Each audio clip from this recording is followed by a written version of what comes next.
السلام علیکم ورحمۃ اللہ وبرکاتہ۔ میں ہوں کبیر احمد قادری الحسان، امام جامع مسجد دہلی خیالہ 830۔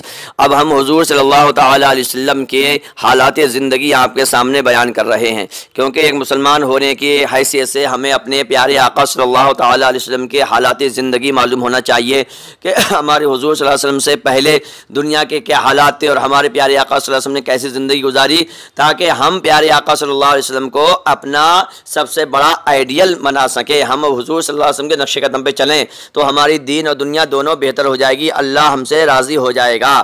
تو ہمیں اپنے پیارے آقا صلی اللہ تعالیٰ علیہ وسلم کے حالات زندگی معلوم ہونا بہت ضروری ہے، بہت ضروری ہے، بہت ضروری ہے۔ ثواب کی نیت سے اس بیان کو زیادہ سے زیادہ آپ آگے بھیجیں۔ ہم تھوڑا تھوڑا روزانہ بیان کیا کریں گے، بہت مختصر طریقے سے بیان ہوگا۔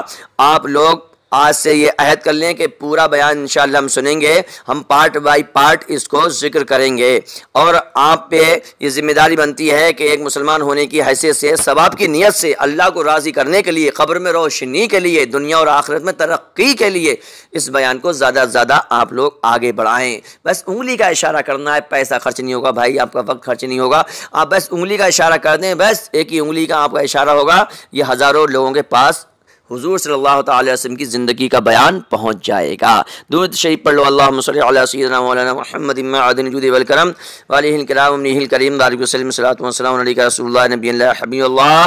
بسم اللہ الرحمن الرحیم، اس کا ترجمہ کیا ہوتا ہے؟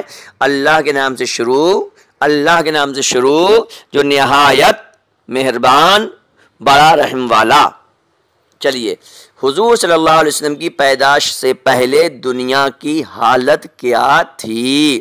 سنو، حضور اکرم صلی اللہ تعالی علیہ وسلم کی ولادت سے پہلے تمام دنیا جہالت و تاریکی کے نرغے میں تھی، یعنی نہ ان پڑھ لوگ ہوا کرتے تھے، ان پڑھ تھے لوگ، اس میں ڈوبے ہوئے تھے۔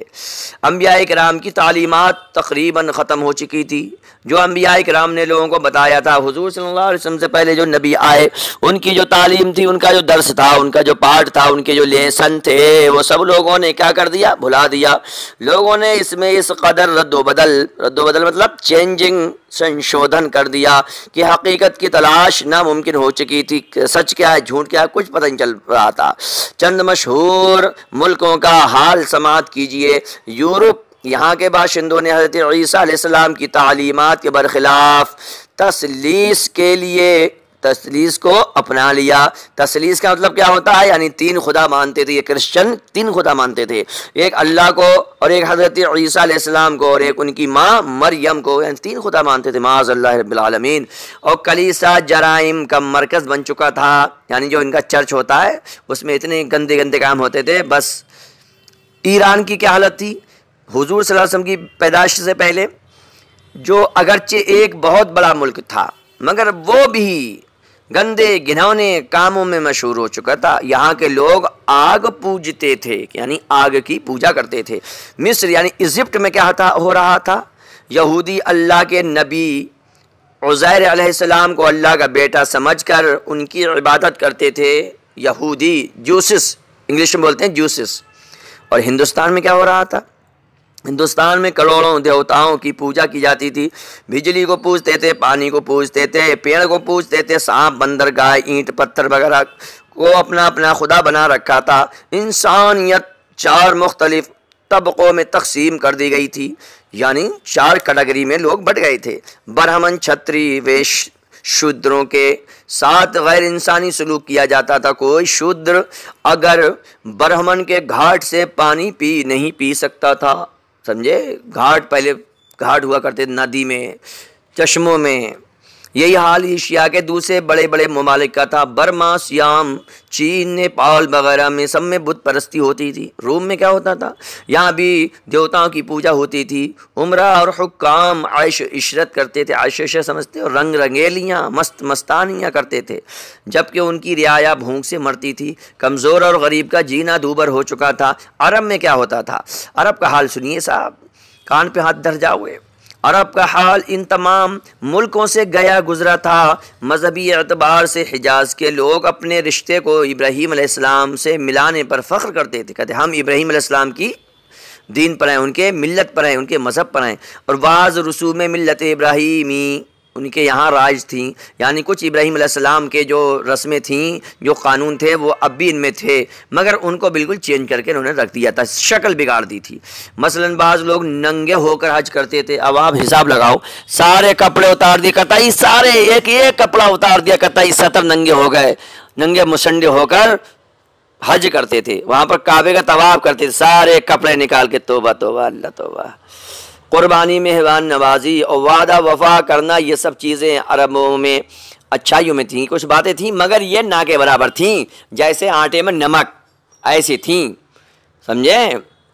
اور لڑکیوں کو زندہ دفن کر دیتے تھے، اللہ زندہ لڑکی گڈھا کھودا، اوپر سے مٹی ڈال دی، اللہ غنی، یہ کرتے تھے۔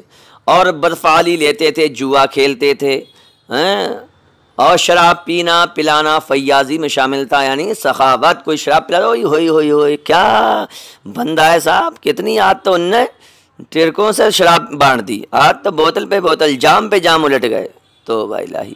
بت پرستی عام تھی، خانہ کعبہ میں بت موجود تھے، ہر گھر میں بت موجود تھے، حالت سفر میں آٹے کے بت ساتھ لے جاتے تھے، یعنی جب یاترا پہ جاتے، جرنی ٹریول کرتے تو آٹے کے بت بنا لیتے، اب بھوک لگتی توڑے مروڑے انہیں کو کھا لیا، یہ سب حالات ہو چکے تھے۔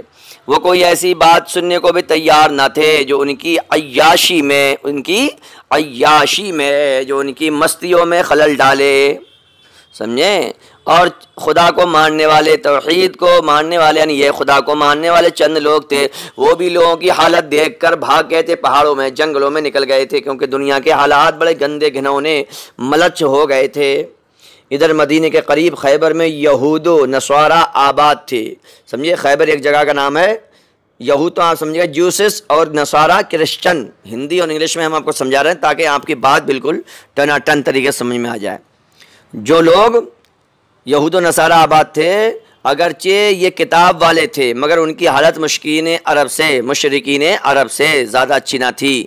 وہ توریت اور انجیل میں منمانی تحریف کرتے، یعنی توریت اور انجیل قرآن شریف کی طرح کتابیں ہیں، آسمان سے نازل ہوئیں، تو ان میں انہوں نے چینجنگ کر دی، سمجھے کہ نہیں سمجھے؟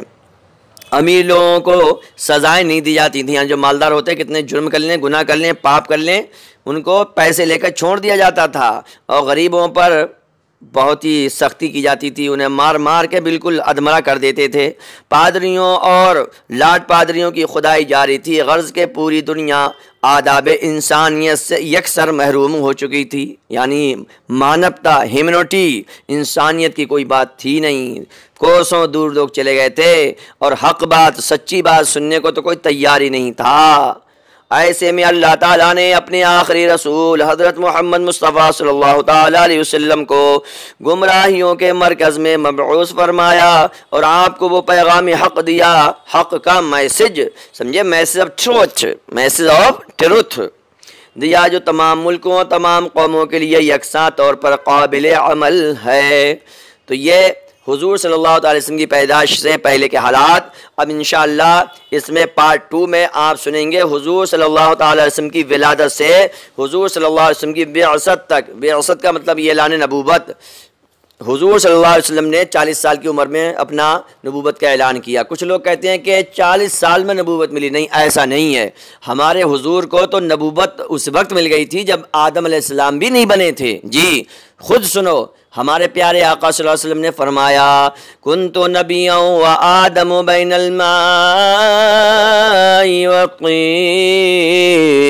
میں اس وقت بھی نبی تھا جبکہ آدم علیہ السلام پانی اور مٹی کے درمیان تھے، یعنی ابھی آدم علیہ السلام کا جسم تیار نہیں ہوا تھا، باڈی تیار نہیں ہوئی تھی۔ پیارے آقا فرماتے میں اس وقت بھی نبی تھا۔ تو ہمارے پیارے آقا صلی اللہ علیہ وسلم سب سے پہلے نبی ہیں دنیا میں آنے کے حساب سے، یا آپ آخر بھی ہیں، سمجھے کہ نہیں سمجھے؟ تو ہمارے پیارے آقا صلی اللہ تعالیٰ علیہ وسلم کے دنیا میں تشریف لانے سے پہلے حالات دنیا کے کیا تھے، آپ نے مختصر شارٹ کٹ میں سماعت کیا۔ اب کل کو آپ حضور کی پیدائش سے لے کر یعنی 40 سال تک کے واقعات ہم شارٹ کٹ میں بیان کریں، کیونکہ آج کل لوگوں کے پاس ٹائم بہت کم ہے، دین کی باتیں سننا لوگ نہیں چاہتے ہیں، اس لیے ہم یہ چھوٹی چھوٹی کلپیں بنا رہے ہیں۔ پیارے آقا صلی اللہ تعالیٰ علیہ وسلم کی زندگی سمجھنا اور سننا بہت ضروری ہے ایک مسلمان کے لیے، ایک امتی ہونے کے حساب سے، ایز اے امتی۔ تو اس بیان کو آپ زیادہ سے زیادہ شیئر کریں، لوگوں کو بتائیں کہ مائی امام چینل پر حضور صلی اللہ علیہ وسلم کی بایوگرافی، حضور صلی اللہ علیہ وسلم کی ہسٹری، حضور صلی اللہ علیہ وسلم کی جیونی، حضور صلی اللہ علیہ وسلم کی سوانح حیات، پیارے آقا صلی اللہ تعالیٰ علیہ وسلم کی حالات زندگی ہم بیان کر رہے ہیں۔ تو آپ ہمارے چینل کو سبسکرائب کریں۔ اگر آپ نے بیل گھنٹی نہیں دبائی ہے، یعنی بیل کی گھنٹی میں سمجھنا، بیل ہوتی ہے میں نے گھنٹی، یہ اس میں آتی ہے، آپ اسے دبا دیں گے تو ہماری ساری ویڈیو، ساری تقریریں آپ تک آرام سے پہنچ جائیں گی۔ اب میں آپ سے الوداع چاہتا ہوں۔